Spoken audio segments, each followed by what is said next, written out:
So, DICE has released a ton of new information today regarding Battlefield 5. In another Dev Talks episode with Natalie, Daniel and David, we got updates on attrition, player visibility, vehicles and even more. So I'm going to waste no more time introducing this video, let's get right into it.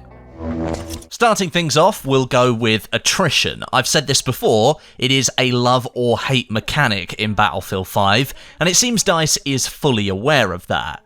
During the open beta, they got plenty of feedback regarding the level they'd taken, the scarcity of ammo to, and the lack of ways that you could regenerate health, and so they're going to switch things up for the launch of the game. We're not getting specific numbers for changes, but DICE did confirm the following. The amount of starting ammo, dependent on the weapon being spawned in with, will increase in some cases. The maximum amount of ammo you can hold will also be increased, and players will now spawn in with an additional health pouch on their soldier. That's the one that can be applied at any time your health is below 100. You now won't need to visit a healing station the moment you spawn to get that item. You will spawn with it instead.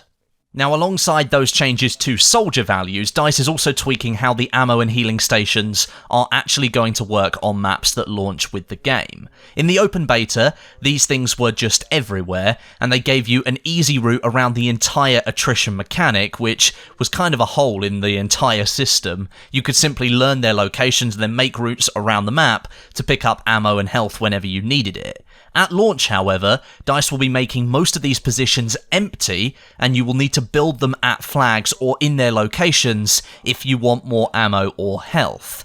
Flags closer to your HQ or spaces within the HQ, those stations will be pre-built for you, but as you travel into the center of the maps where most of the action is likely to occur, you're going to need to spend a little bit more time building the stations rather than just relying on them to be there for you at a start of a round. Next up on the topic list, we have the death loop. This is something I think a lot of players were quite frustrated by in the open beta, and I think it's been heard loud and clear by the DICE development team. Now, the overall timings of the death loop are changing to speed up the process and get you back into the action a little bit faster. The dev team wanted to create a scenario of peaks and troughs, with the death experience being the slowdown, the trough here, and the chaotic action of your standard Battlefield match being the peak. But with the death loop taking so long to complete and getting yourself back into the action being an absolute chore, the entire game felt like it was being slowed down too much, and DICE is deciding to change that. Firstly, you will now bleed out faster if you choose to click the bleed out button. If you choose to hold on, that timer is the same length and that will allow players time to come in and revive you. This change means if there are no players around you to revive you, you can just skip the entire thing and get yourself back to a spawn screen. Secondly, the entire death loop is now faster, with the timer for respawning back into the action starting from the moment you are downed by an enemy, rather than getting downed, bleeding out and then heading back to a spawn screen only to be hit with another 7-second penalty. That's now gone. This also means if you choose to hold on and stay on the ground and wait for a revive, you won't be at a disadvantage when spawning back in once you do hit a deploy screen, because the likelihood is you've exceeded the respawn timer length whilst you held on. If a medic comes in to revive you and dies in the process, and you then skip to a deploy screen, you should then be able to spawn right back into the action. And here actually, you also get a nice look at the Devastation map, which is the second map in the Rotterdam location. It is definitely another urban location, lots of roads, lots of pathways to be used for flanking, but this time, pretty much everything is destroyed.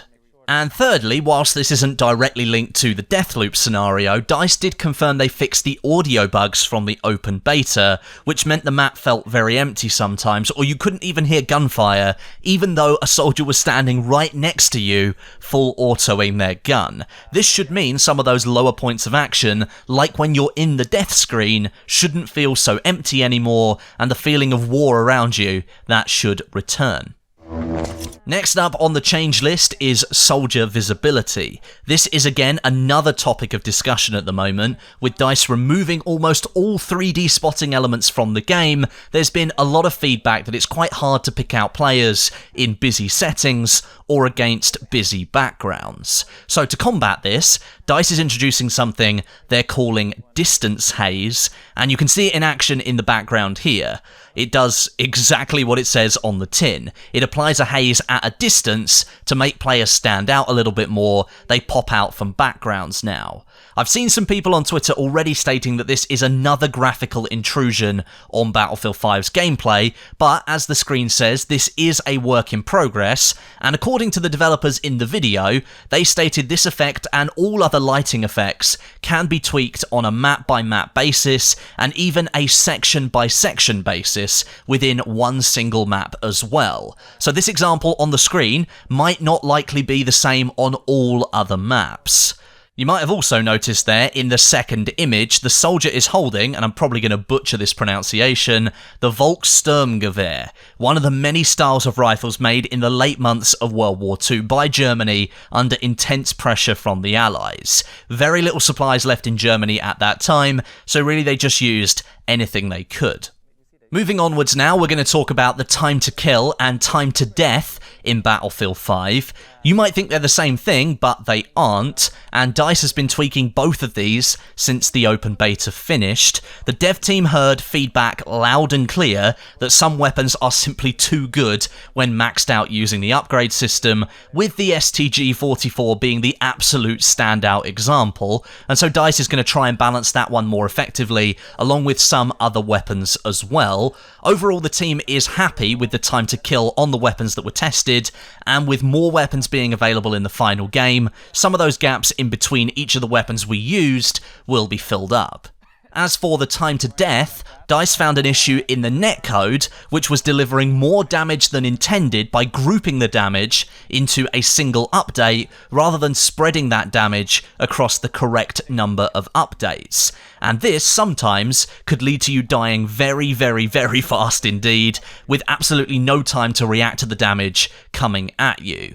That's been fixed, and now if somebody does start shooting at you, you should have at least a little bit of time to turn around and aim back, or find cover if there's cover available to you, rather than just being slaughtered before you could even blink.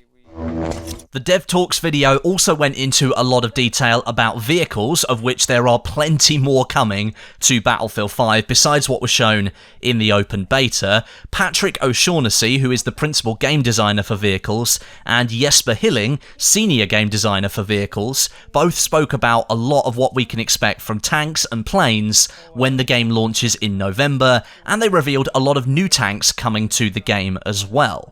Firstly here, we got a look at the Panzer 38T. This is a medium tank that the Germans used extensively during the first half of the war. Originally, it was a Czechoslovak tank, but when Germany took over the country in 1938, it was adopted into the German army. Here we have a Valentine Mark I tank, which is the tank we know would be coming to Battlefield 5, but you can also see a smouldering wreck behind that tank. That is the Archer tank destroyer.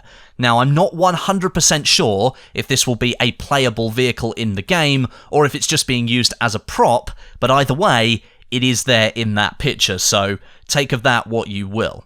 This tank here is the Valentine Mark I AA, an anti-air tank that never existed. DICE created this tank and added it into Battlefield 5 because they wanted to.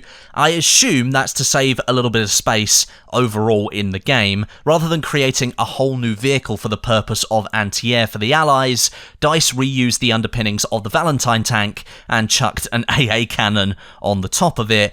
And lastly, this is the Wirbelwind, the Axis Powers anti-air tank. This tank is based on the Panzer IV and was developed in 1944 as a successor to earlier anti-air tanks.